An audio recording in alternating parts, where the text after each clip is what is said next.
कानपुर में चंडीगढ़ जैसी वारदात।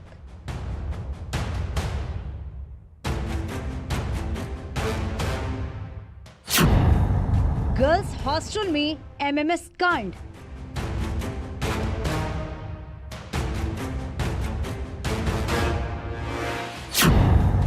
चोरी चुपके छात्राओं का वीडियो बनाया।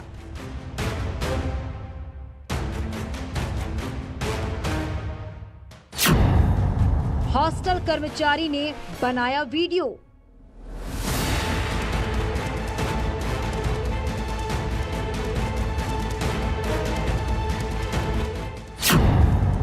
नहाते वक्त बनाया वीडियो।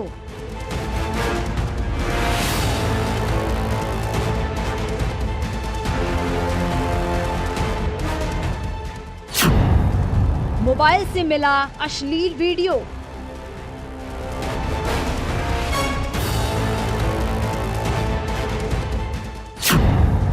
छात्राओं का फूटा गुस्सा। झाड़ू पोछा करने वाले थे तो वो 7 सालों से वहाँ काम कर रहे थे। तो आज एक लड़की ने पकड़ा है उनको वीडियो बनाते हुए। वो लड़की नहा रही थी, उसका वीडियो बना रहे थे वो। हॉस्टल की छात्राएं पहुंची पुलिस स्टेशन।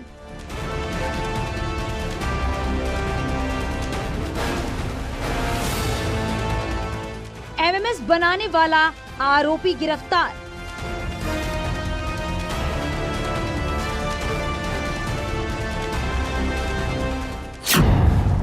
हॉस्टल में गंदी बात।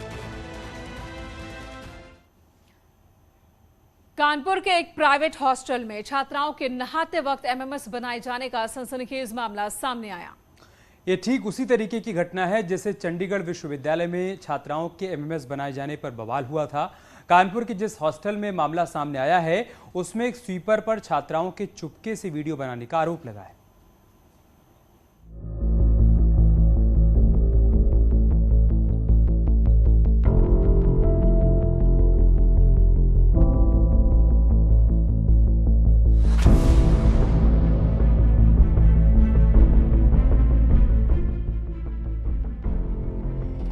कानपुर में मोहाली एमएमएस कांड के जैसा ही मामला सामने आया है।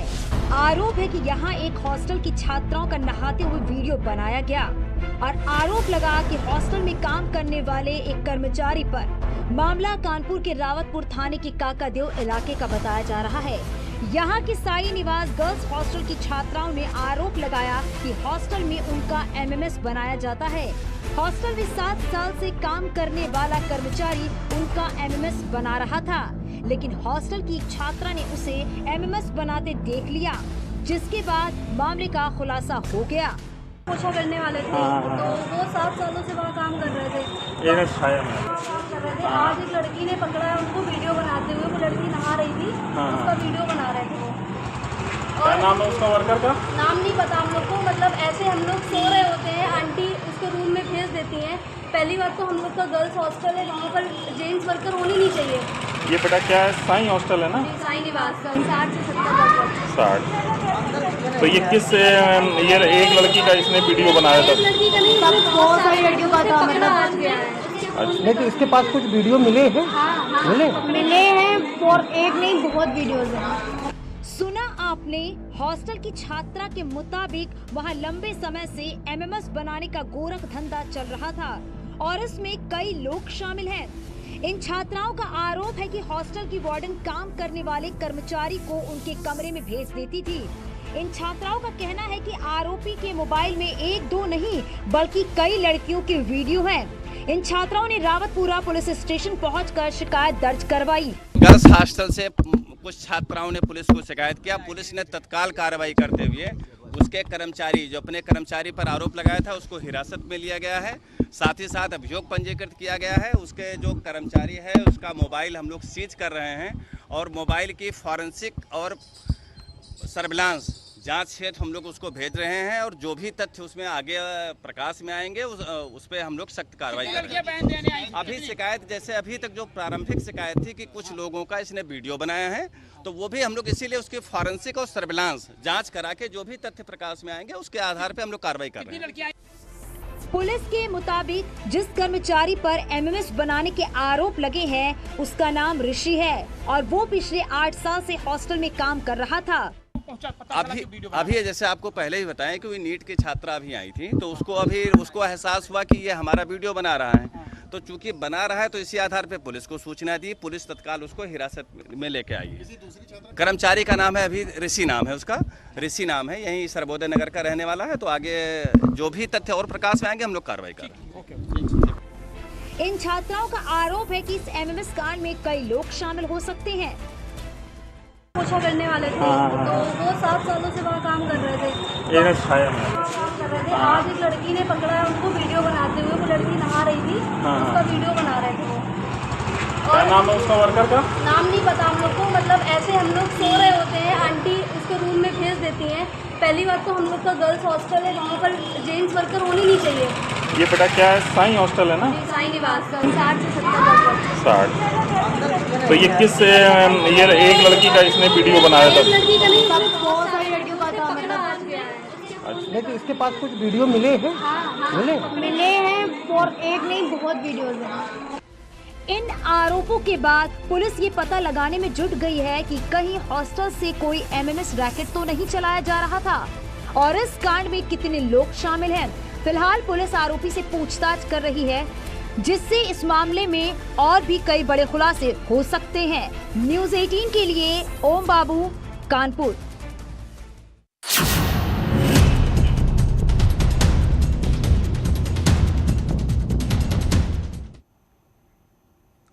और अब बात करेंगे कूनो नेशनल पार्क की, जहां पर चीतों की हिफाजत के लिए स्पेशल डॉग्स को ट्रेनिंग दी जा रही है। यानी अब नामीबिया मेहमानों की सुरक्षा जर्मन जाबाजों के हाथ में होगी।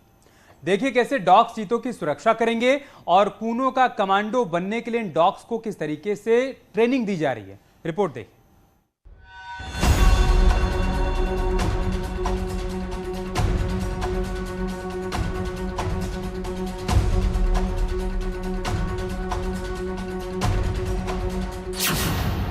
कूनो नेशनल पार्क का नया कमांडो।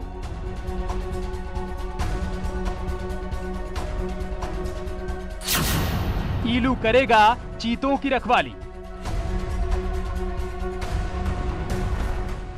नामीबिया के मेहमानों की सिक्योरिटी में डॉग।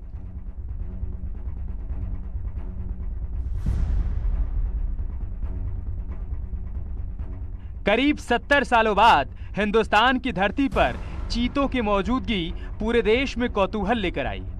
तो इसी के साथ नामीबियाई मेहमानों की सुरक्षा का सवाल भी वन अधिकारियों के जहन में खटकता रहा। लेकिन अब ईलू के रूप में इन चीतों के नए रक्षक की तलाश पूरी हो चुकी है। तो एक यूनिट है दोनों की, संजीव शर्मा के साथ ईलू रहेंगे। ये दोनों मध्य प्रदेश जाएंगे और ट्रेनिंग अभी शुरुआत हुई है, तो इनको नजर रखेंगे कि चीतों पर कोई अटैक ना करे, कोई शिकारी अटैक ना करे, और अगर कोई अटैक करता है तो वो तुरंत हैंडलर को बताएंगे और इकट्ठे रहेंगे। ईलू दरअसल जर्मन शेफर्ड नस्ल का वो खास डॉग है जिसे कूनो नेशनल पार्क में चीतों की सुरक्षा के लिए ट्रेंड किया जा रहा है। आईटीबीपी के पंचकुला सेंटर में ईलू सहित कुल 6 डॉग्स की ट्रेनिंग चल रही है। ईलू ने 3 महीने की ट्रेनिंग पूरी कर ली है। अभी 4 महीने और इन डॉग्स की ट्रेनिंग चलेगी। ट्रेनिंग पूरी करने के बाद ईलू को कूनो नेशनल पार्क में तैनात कर दिया जाएगा, जो 8 चीतों की रखवाली करेगा। यहाँ पर सभी को ट्रेनिंग दी जा रही है। कितनी देर की ट्रेनिंग जो है वो चलती है और कितनी देर में ये जो डॉग्स हैं स्पेशल तरह के तैयार हो जाते हैं? इसमें जो पहला कंपोनेंट रहता है बेसिक ओबीडियंस या जो आज्ञाकारिता की ट्रेनिंग जिसको कहते हैं, उसमें डॉग के साथ हैंडलर का तालमेल और जो बेसिक कंट्रोल कमांड्स हैं वो सिखाई जाती हैं। किस तरह की ट्रेनिंग इनकी जो है वो करवाई? इनका जैसे अभी स्टार्ट हुआ है, जैसे आप बता रहे हैं ट्रेनिंग इनका, तो इनको भी बेसिक ओबीडियंस ट्रेनिंग कराई जा रही है। बेसिक ओबीडियंस ट्रेनिंग में जो कुछ नॉर्मल कमांड्स हमारी हैं, जैसे कि उठना, बैठना, समतल हो जाना, रोल हो जाना या स्टे करना, फूड को रिफ्यूजल करना, ये इनको सिखाया जाता है। जंगल में तैनाती के लिए इन डॉग्स को खास तरह की ट्रेनिंग दी जा रही है, जिसमें 3 महीने की बेसिक ट्रेनिंग और 4 महीने की एडवांस ट्रेनिंग शामिल है। ट्रेनिंग के दौरान इन डॉग्स को अलग अलग जानवरों की खालों को पहचानना सिखाया जा रहा है और साथ ही चीते की खाल, हाथी के दांत के साथ जंगली जानवरों को पहचानने की ट्रेनिंग भी दी जा रही है। 7 महीने की ट्रेनिंग के बाद ईलू सहित सभी कुत्ते ट्रेनिंग सेंटर से वाइल्ड लाइफ कमांडो बनकर बाहर आएंगे। कि पहले ट्रेनिंग जो इनको दी जाती है अलग अलग, ये लेपर्ड की खाल है, ये कुछ ये लेपर्ड है, ये तुम्हारा सांबर का एंटलर है, वो वॉकिंग डियर का चमड़ी है।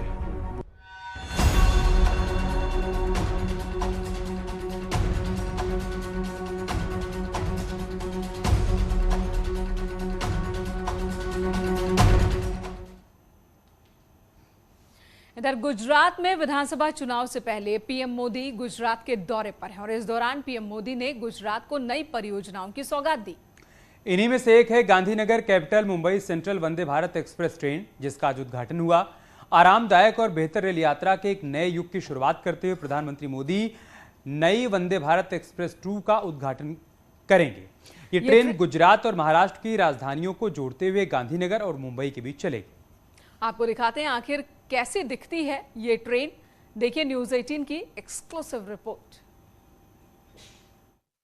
वंदे भारत एक्सप्रेस ट्रेन जिसमें आपको खासियतों का भंडार मिल जाएगा, ऐसा भंडार जो शुरू तो होगा लेकिन खत्म नहीं होगा। दरअसल ये पूरी ट्रेन एरोडायनेमिक शेप में मौजूद है। इसकी नोज यानी फ्रंट को आप देखिए, जब आप इसका फ्रंट यहाँ पर देखेंगे तो ये कुछ इस तरह के आकार में बनाया गया है, जिससे जब ये आगे की तरफ बढ़ेगी तो हवाओं को काटेगी। बेहद तेजी के साथ इसकी जो ये शेप है, यानी कि जो ये कोन शेप आपको नजर आ रहा है, वो हवाओं को तेजी से काटता है और साथ ही ट्रेन में कहीं भी आपको एज नजर नहीं आएगा, यानी कि कोई भी ऐसा हिस्सा आपको दिखाई नहीं देगा जिसमें एज हो। इसका सबसे बड़ा फायदा यह है कि इसकी रफ्तार को रोकने वाला कोई नहीं। 180 किलोमीटर प्रति घंटे की जो तेज रफ्तार इसने पकड़ी है, 0 से लेकर 100 किलोमीटर रफ्तार को पकड़ना महज 52 सेकंड में, यानी कि 1 मिनट का भी वक्त नहीं दिया है। ऐसे में इसके इस पूरे शेप ने, पूरे आकार ने, जो कि एरोडायनामिक है, इसने अपनी सबसे महत्वपूर्ण भूमिका यहाँ पर निभाई है। यही वजह है कि जब इसका ट्रायल भी किया गया था, पानी की पूरी गिलास जब रखी गई थी तो उसमें से एक बूंद भी नहीं छलका था और वो वीडियो किस तरह से हर किसी के सामने आकर यही बता रहा था कि इससे शानदार सफर वंदे भारत एक्सप्रेस ट्रेन में किसी को नहीं मिल सकता है। और इस वक्त ये न सिर्फ आकर्षण का केंद्र है, बल्कि गांधीनगर टू मुंबई सेंट्रल तक वो सफर होगा जो यकीनन यादगार होगा।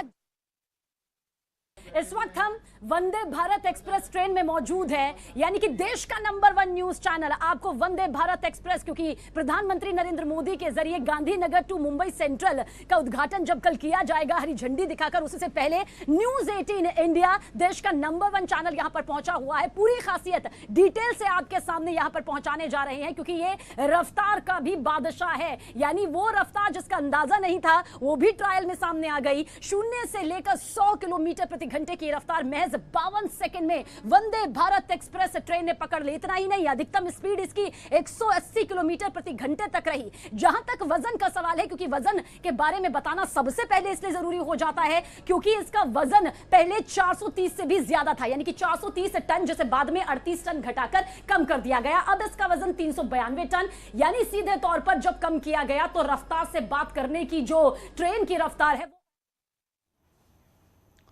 इधर प्रधानमंत्री मोदी ने अहमदाबाद में 36वें राष्ट्रीय खेलों का शुभारंभ कर दिया।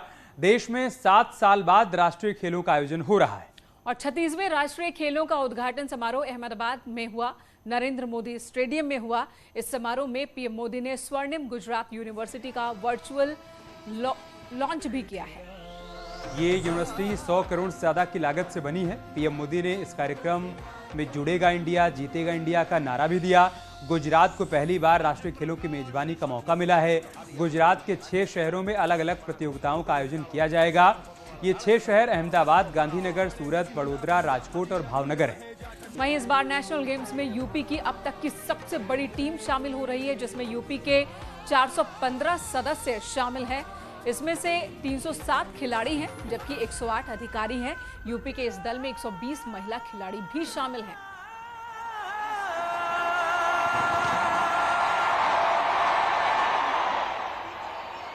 सभी कलाकारों को गुजरात की आगाज है खेल की दुनिया के आने वाले सुनहरे भविष्य के लिए। नेशनल गेम्स का ये प्लेटफॉर्म आप सभी के लिए एक नया लॉन्चिंग पैड का काम करेगा। मैं इन खेलों में शामिल हो रहे सभी खिलाड़ियों को मेरी तरफ से बहुत बहुत शुभकामनाएं देता हूं। यहां रुकेंगे एक ब्रेक के लिए। खबरें जारी हैं, आप बने रहिए हमारे साथ। आप